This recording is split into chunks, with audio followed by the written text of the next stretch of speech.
Because at the time, Kingston, Jamaica, everything is happening in Kingston, man. This is the real deal. Invite you all to come along.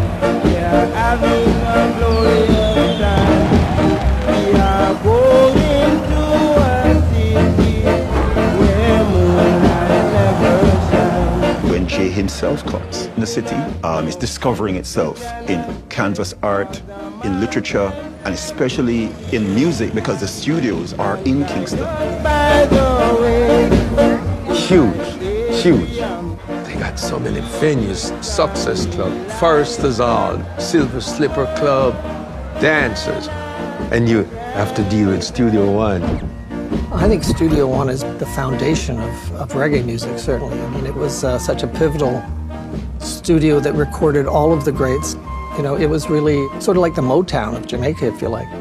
For me, listening to Studio One record have made me the person and the musician I am. So I call it the Mecca, you know, for Jamaica music.